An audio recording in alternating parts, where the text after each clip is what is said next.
Hello guys, this is Hershey aka MyBalkanGaming, and this is my first review of the Tier 6 Romulan Delta Rising ship. This one is going to be about the Fahet Intel Warbird. This ship is the pinnacle of the Romulan starship engineering in terms of stealth and maneuverability. It even matches or outperforms the incredibly agile and stealthy Tavara retrofit. The Fahet Intel Warbird is equipped with a Romulan enhanced battle cloaking device and active sensor arrays. And here is the ship. So a standard Romulan design, not bad looking but not that great either. It reminds me of the Delan Warbird, a space chicken as I call it, just with more stretched wings. I'm only glad that Cryptic did not experiment with the design like with the Fahet Intel ships. So where can you get this ship, and for how much? It's like all of the previously reviewed Delta Rising ships.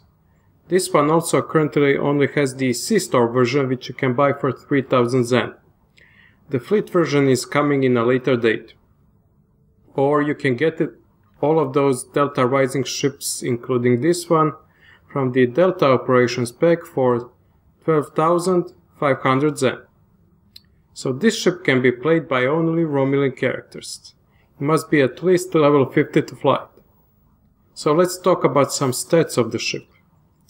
Base stats for hull are 29,040 at level 50 and 35,200 at level 60.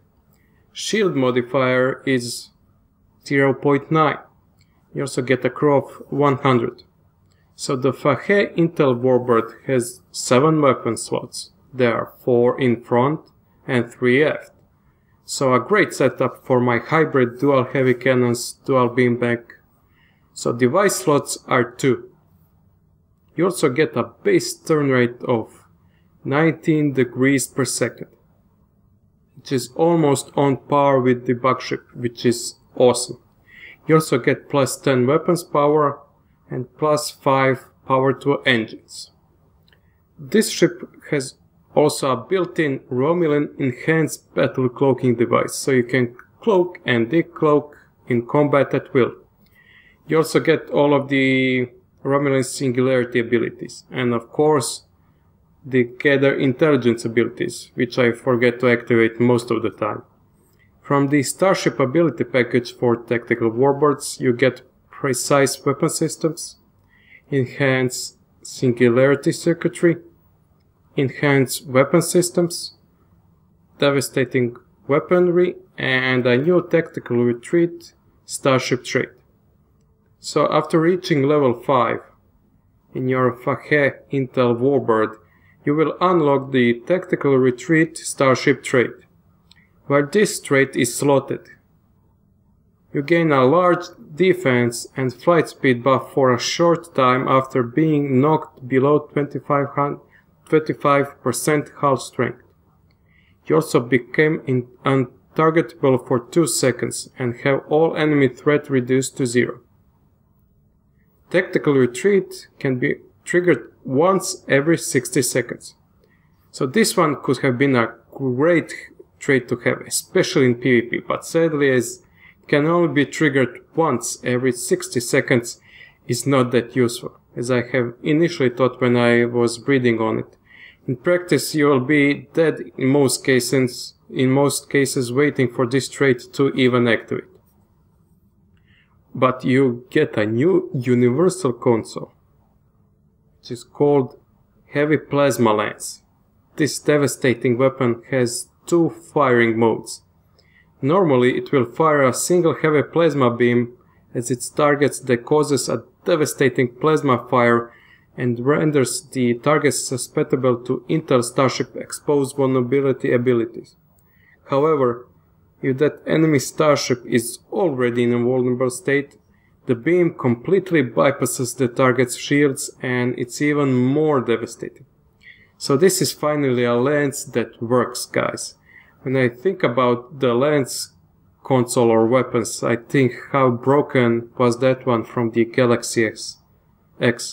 This one is based on plasma. So unfortunately I won't get the maximum out of it as I don't use plasma, but still it will tear apart any enemy in front of me. So for console slots you get 5 tactical consoles. You also get 2 engineering consoles and 3 science console slots. So let's now check the buff layout. You get 1 Lieutenant Commander Tactical, 1 Commander Tactical / Intelligence, 1 Lieutenant / Intelligence Engineering, 1 Lieutenant Commander Science, and 1 Ensign Universal. As you can see, I'm using this ship on my KDF Romulan Tactical Officer. For this ship I have chosen a build with the hybrid dual heavy and dual heavy cannons and dual beamback setup. I recommend using this build with the matter-antimatter specialist buffs, which give me among other things a plus 40 all energy damage resistance every time Aux2 dampeners is activated. On this character, which is level 60, I have mostly fleet gear. Some of it's upgraded, some of it's not, but there is no hurry really, as I have only 18 characters to level up and upgrade. No biggie. My choice of weapons for this ship are anti-protons, as I already said, a combination of dual heavy cannons and dual beamback. I'm also using turrets at the back and a cutting beam for this set. And for the space set, I'm using my standard combination for escorts, which are fleet elite resilient shields, either Raise A or Raise B, and a 2-piece Borg set. I found that this is the best combination for these kind of ships, especially in PvP, which then again works great in PvE. On the tech consoles I have 4 fleet anti-proton mags and a universal console heavy plasma lens. On engineering consoles I have 2 fleet neutroniums, and on science I have an assimilated module, a tachyokinetic converter, and a plasmonic leech. But now let's see my buff layout again. As you can see on that Ensign Universal, I'm using an Engineer Officer with Emergency Power 2 Shields 1. The Commander Tech / Intel slot I have Tactical Team 1, Cannon Rapid Fire 2, Beam Overload 3, and Attack Pattern Omega 3. On the Lieutenant Commander Tactical I have Tactical Team 1, Attack Pattern Delta 1, and Cannon Rapid Fire 2. And on that Lieutenant Intelligence / Engineer I have opted for just the Engineer with the PTS1 and Aux2 dampeners for some energy protection. Also use this ability with the matter-antimatter specialist buff, which I previously mentioned. And on the Lieutenant Commander sides I have Hazard Emitters 1, TSS2 and a Gravity Well. But if you want even more protection, you can slot a TSS3 instead of that Gravity Well. For the personal traits I always use all of the space ones, and for the space reputation I use these ones here.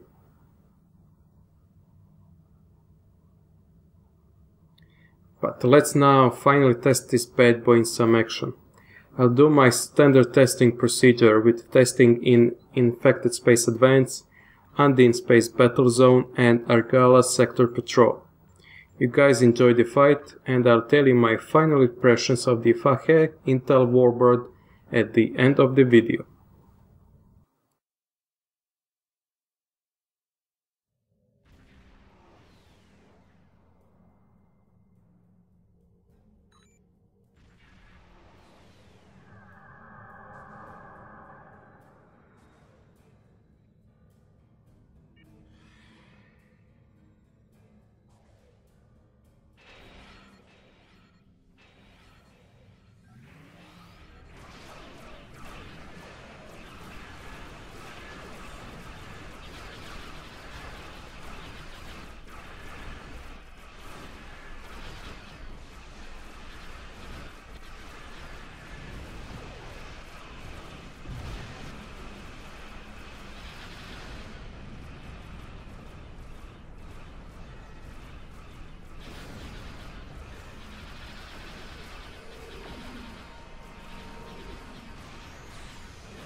Man, this ship is so fast and agile, and can also dish a lot of firepower. As it has a commander and lieutenant intel slots, you can play with some of the intel powers and create a real monster. It has a great universal console, nice POF and console layouts, not that great starship trait, but still, it doesn't disappoint. It's a true heir to the Tevaro retrofit. So for the Fahet Intel Warbird, my final verdict is 7.5 out of 10. Guys, what do you think of my verdict, and what do you think of the ship itself? Tell me in the comments below. Be sure to comment and subscribe, and I'll see you next time. Hey guys, thank you for watching. Be sure to like and share this video. Follow me on these social sites, and don't forget to hit that subscribe button.